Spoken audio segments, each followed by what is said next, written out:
Haleluya, puji Tuhan, salam sejahtera bagi kita semua keluarga besar GPDI El Shaddai Magelang. Bapak Ibu yang dikasihi Tuhan, kita kembali akan mendengarkan firman Tuhan. Mari Bapak Ibu yang ada di rumah dapat menyimak Alkitab masing-masing. Kita membuka di dalam Galatia 2 ayat 16. Galatia 2 ayat 16, demikianlah bunyi firman Tuhan. Kamu tahu bahwa tidak seorang pun yang dibenarkan oleh karena melakukan hukum Taurat, tetapi hanya oleh karena iman dalam Kristus Yesus. Sebab itu kami pun telah percaya kepada Kristus Yesus, supaya kami dibenarkan oleh karena iman dalam Kristus dan bukan oleh karena melakukan hukum Taurat. Sebab tidak ada seorang pun yang dibenarkan oleh karena melakukan hukum Taurat. Puji Tuhan, hari ini saya memberikan judul firman Tuhan, dibenarkan karena iman. Ya. Hidup kita dibenarkan oleh karena kasih karunia. Perbuatan baik tidak menyelamatkan. Perbuatan baik tidak ikut mengambil bagian di dalam keselamatan kita. Tetapi hanya melalui salib atau hanya melalui kematian dari Yesus Kristuslah kita dibenarkan Allah.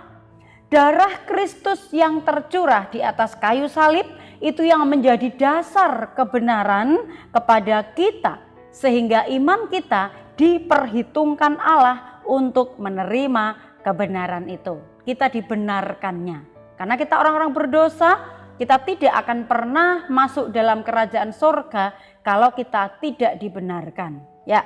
Nah, jaminan apa? Kalau kita dibenarkan oleh karena iman, ada sebuah jaminan dari pembenaran itu. Kita orang yang bersalah, orang yang berdosa, ya, kita dibenarkan oleh Allah. Nah, jaminan dari pembenaran dari iman kita itu adalah dalam 2 Korintus 5 ayat yang ke-21. Yaitu di sana dikatakan manusia Yesus yang tidak berdosa itu yang menjamin kita. Yesus tidak berdosa, tetapi dia mengasihi orang berdosa, menjadi manusia. Ya, hanya manusia yang tidak berdosa yang dapat menjadi penebus orang berdosa. Mungkin agak bingung ya Bapak Ibu. Yesus menjadi manusia tetapi Yesus tidak berdosa. Karena darahnya dia adalah darah Allah. Tapi kita sebagai manusia, kita sudah memiliki dosa dari sejak zaman Bapak Adam, ya. Nah, karena itulah kita orang yang berdosa dan hanya bisa ditebus oleh manusia yang bisa disalibkan, tetapi manusia itu yang tidak berdosa, yaitu melalui siapa? Manusia Yesus Kristus. Manusia dari jelmaan Allah yang menjadi daging, Allah yang menjadi manusia. Kemudian jaminan dari pembenaran iman kita berikutnya di dalam Roma 4 ayat 25, yaitu di sana manusia Yesus yang diserahkan untuk mati bagi dosa. Yang bisa disalibkan, yang bisa digantung di atas kayu salib adalah tubuh manusia. Karena Allah sangat mengasihi manusia yang berdosa, maka dia harus menjelma menjadi manusia, menjadi daging, supaya Allah yang menjelma menjadi manusia itu dia bisa mati di atas kayu salib, menanggung dosa-dosa manusia. Ya. Nah, pembenaran yang dikerjakan oleh Allah ini bukan inisiatif manusia, bukan inisiatif dari siapapun, tetapi karya keselamatan itu berasal dari inisiatif Allah sendiri karena Allah mengasihi manusia yang berdosa. Sehingga inisiatif Allah karena Allah mengasihi manusia itu, maka Allah sendiri yang datang ke dunia untuk menebus, untuk memberikan pengampunan atas dosa-dosa manusia itu. Nah, syaratnya apabila orang yang bisa diselamatkan, orang yang bisa masuk surga itu adalah orang yang dibenarkan, maka syarat untuk dibenarkan Allah adalah dalam Galatia 2 ayat yang ke-16, beriman kepada Yesus Kristus. Karena manusia Yesus, Dia Allah yang menjadi manusia, itu tujuannya untuk mati bagi manusia, menebus dosa-dosa. Sehingga manusia ketika percaya kepada Tuhan Yesus yang menggantikan penghukuman dosa di atas kayu salib, itu yang akan mendapatkan keselamatan. Yesus mati menggantikan kita yang berdosa. Dan persyaratannya supaya kita mendapatkan pengampunan, masuk sorga, mendapatkan keselamatan, maka kita percaya, beriman kepada Yesus yang menggantikan kematian kita. Siapa yang percaya kepada Yesus, maka ini menjadi syarat yang mutlak untuk dapat dibenarkan oleh Allah. Hanya kematian Yesus yang sanggup memberikan kebenaran kepada manusia yang berdosa. Berkat dari pembenaran itu sendiri, orang-orang yang sudah dibenarkan oleh Allah itu ada berkatnya. Apa berkatnya? Dalam Galatia 2 ayat yang ke-20, yaitu kita menerima kasih Allah. Yesus mati di atas kayu salib, itu adalah wujud kasih-Nya yang besar supaya kita tidak mengalami penghukuman kekal, tetapi yang percaya akan Yesus yang mati dan bangkit ya di atas kayu salib itu, maka kita mendapatkan atau memperoleh yaitu keselamatan daripada Tuhan. Jadi berkatnya kita menerima kasih daripada Tuhan. Kemudian ketika kita sudah menerima kasih dari Tuhan, kita pun dalam Galatia 3 ayat 26 kita juga diangkat menjadi anak Allah. Luar biasa. Orang yang tadinya berdosa, yang harusnya menerima penghukuman kekal, tetapi karena kasih Tuhan yang begitu besar, tidak menginginkan kita ini mengalami penghukuman, Tuhan rela mati karena kasih-Nya. Kemudian karena sudah dikasihi, Tuhan pun masih mau mengangkat kita menjadi anak-anak Allah. Ini luar biasa. Dari anak setan, dari anak kegelapan, karena kita yang ada di bawah dosa gitu ya. Kemudian diangkat menjadi anak Allah karena kita dibenarkan oleh Allah melalui Yesus Kristus. Kemudian yang ketiga, berkat kalau kita dibenarkan oleh Allah. Yang ketiga, Roma 5 ayat yang kelima, kita memiliki pengharapan. Orang yang berdosa tidak memiliki pengharapan, tidak tahu masa depannya akan kemana. Tetapi orang yang percaya kepada Yesus memiliki pengharapan.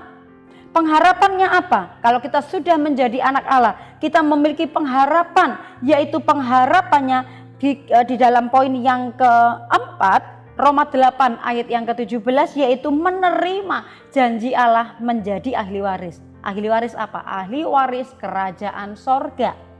Kita akan menjadi penghuni sorga karena kita sudah dikasih Allah, diangkat menjadi anak Allah, kemudian kita memiliki pengharapan dan kita memiliki janji sebagai ahli warisnya sebagai anak-anak Allah ya.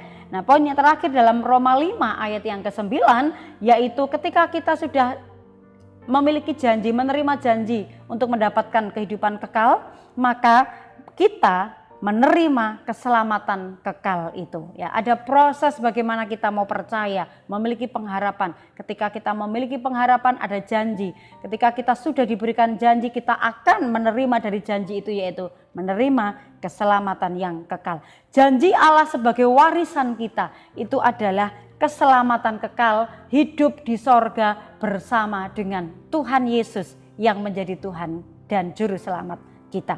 Memiliki kasih Allah, pengharapan yang besar kepada anugerah yang diberikan kepada orang yang percaya kepada Yesus. Ini adalah merupakan hadiah yang terbesar, karena keselamatan kita tidak bisa membeli di dunia ini. Sekaya apapun tidak akan bisa menyelamatkan nyawanya. Ketika kematian menjemput manusia, kemanakah alamatnya? Yang percaya Yesus, dia akan terima keselamatan. Tapi yang tidak percaya kepada Yesus, dia akan mengalami kematian kekal.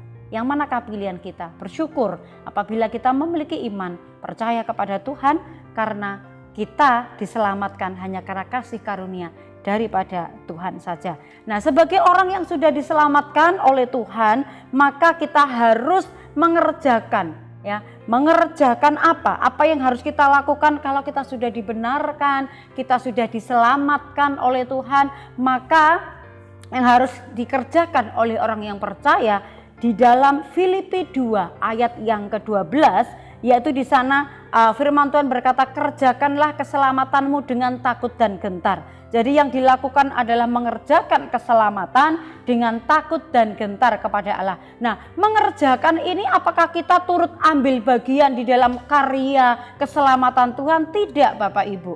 Mengerjakan ini memiliki arti bukan kita ikut bekerja di dalam penyelamatan, karena Allah sudah mengerjakan keselamatan itu sempurna, tidak bercacat. Tuhan sudah melakukan keselamatan itu sempurna, tidak perlu kita bantu untuk mengerjakan. Tetapi yang dimaksudkan mengerjakan di sini adalah mempertahankan keselamatan yang sudah Tuhan berikan kepada kita dengan cuma-cuma.